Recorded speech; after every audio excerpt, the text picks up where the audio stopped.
네, 가방의 뉴욕 증시가 중국의 경제 지표 부진에도 불구하고 보합권에서 선방하는 모습을 보였습니다. 자세한 이 뉴욕 증시 마감 동향 짚어보고 가겠습니다. 시황센터의 김호정 캐스터 전해주시죠.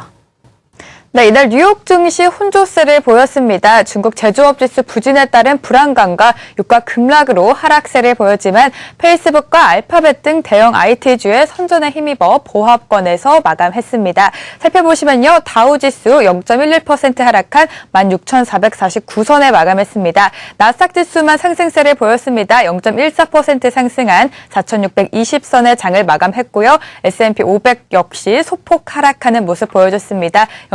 0.04% 하락하며 장을 마감했습니다. 다음 국제유가에 주목하셔야겠습니다. 유가가 5거래일 만에 하락했습니다. 중국 1월 제조업 구매관리자 지수가 49.4로 예상치를 밑돈 것은 물론 2012년 8월 이후 가장 낮은 수준을 기록했습니다. 중국 경기 둔화에 대한 우려와 지난주 급부상했던 산유국들의 원유 감산 합의 기대감이 낮아진 것이 유가의 하락을 견인했는데요. 유가 흐름 살펴보시면요, WTI 이날 큰 폭으로 하락했습니다. 6% 가까이 하락하며 31.61을 기록했습니다. 브렌트 역시 5% 가까이 하락하며 34.24를 기록했습니다. 다우지수 흐름부터 살펴보시죠. 이날 나온 경기 지표가 부진한 모습을 보였습니다. 미국 1월 제조업 PMI가 48.1을 기록하며 4개월 연속 위축세를 보였습니다. 또한 미국 경제의 3분의 1을 차지하는 소비 지출이 제자리 걸음을 보였는데요. 또한 미국 12월 건설 지출 역시 예상보다 부진한 모습 보였습니다. 다우 흐름 살펴보시면요, 다우지수 이날 하락 출발했습니다.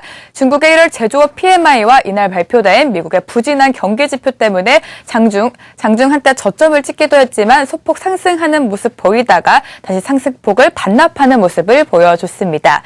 특징적인 종목으로는 알파벳도 함께 살펴보셔야겠습니다. 알파벳은 장 마감 후에 실적을 발표했는데요. 주당 순이익이 $8 67센트로 예상치를 웃돌았습니다. 이로써 알파벳은 2010년 2월 이후 처음으로 애플을 제치고 시가총액 1위 자리를 차지했습니다. 살펴보시면요, 실적 발표 전에 기대감을 보이면서 혼조세를 보였지만 실적 발표 이후 급등하는 모습을 보였습니다. 시간의 거래에서도 계속해서 상승세를 보이고 있습니다. 이날 스탠리 피셔 미국 연준 부의장의 발언이 있었습니다. 함께 살펴보겠습니다. 스탠리 피셔 미국 연준 부의장은 현지 시간 1일 미국 외교협회 주최 간담회에서 현 시장 변동성이 초래할 수 있는 영향을 판단하기는 어렵다고 밝혔는데요. 그는 중국 경제 둔화를 둘러싼 금융시장 급등락 상황이 계속되면 금융시장이 위축될 것이라고 우려했습니다. 중국의 경제 구조 조정이나 낮은 국제유가로 인한 충격 등으로 세계 경제 불확실성이 이어진다면 미국의 인플레이션과 성장에도 영향을 미쳐 결국 세계 경제 둔화 신호 직격탄이 될 것이라고 강조했습니다. 피셔 부의장은 미국 금리 정책도 시장 상황에 따라 결정될 것이라고 전망했는데요. 3월에 기준금리 인상을 할 수 있냐는 질문에 모르겠다고 답하며 현재 미국은 완화적인 통화 정책을 유지하고 있으며 상당히 낮은 연방 기금금리는 점진적으로 인상될 것이라고 밝혔습니다. 지난주 일본은행이 사상 처음으로 마이너스 기준금리를 도입했습니다. 외신들의 반응까지 함께 살펴보겠습니다. 먼저 도이치방크는 현지 시간 1일 일본은행의 조치가 달러엔의 중기적 상승 추세에 힘을 보탤 것이라고 전망했습니다. 도이치의 외환 전략가는 일본은 그동안 누적된 시장의 실망감을 극복하기 위해 마이너스 정책금리라는 용단을 내린 것으로 평가했습니다. 다만 일본은행의 결정이 시장에 퍼져 있는 위험 회피 심리를 완벽하게 제거하지 못하고 달러엔 환율은 지속한 상승세 재개를 확신하기에는 아직 시기상조다라고 강조했습니다. 모건 스탠리 역시 일본의 마이너스 기준금리 도입에 대해 의견을 내비쳤습니다. 살펴보시면요, 이러한 일본은행의 도입은 단기적 효과는 미미하나 장기적으로 긍정적일 수 있다고 분석했습니다. 이번 결정은 통화정책 목표 유지, 금융기관에 대한 부정적인 효과와 은행 간 거래 흐름 악화라는 세 가지 이슈를 해결하려는 일본은행의 대응 방책이라며 정책금리 잔액에 마이너스 금리를 적용할 것이라고 설명했습니다.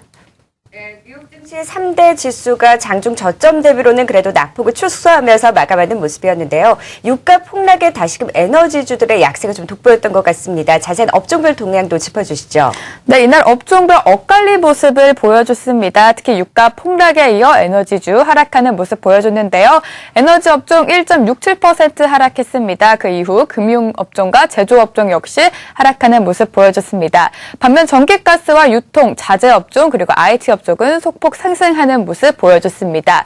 다음 유럽 시장 흐름도 살펴보시죠. 앞서 발표된 중국의 1월 제조업 PMI가 부진한 모습을 보이자 중국 경기 둔화와 국제유가 하락 여파로 유럽 증시 일제히 하락세를 보였습니다. 살펴보시면요. 독일 닥스 지수 0.41% 하락한 9,757선의 장을 마감했습니다. 프랑스 까크 지수 역시 하락하는 모습 보여줬는데요. 프랑스 까크 지수 0.56% 떨어진 4,392선을 기록했습니다.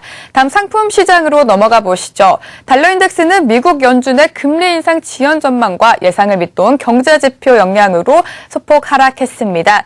살펴보시면요. 주간 기준으로는 0.1% 상승했지만 이날은 하락하며 장을 마감했습니다. 다음 국제금값도 함께 살펴보시죠. 국제금값이 각국 중앙은행의 추가 양적 완화와 글로벌 증시 부진 등의 영향으로 3개월 만에 최고치를 기록했습니다. 국제금값 이날 1% 상승하며 1,128선에 장을 마감했습니다. 지금까지 시황센터에서 전해드렸습니다.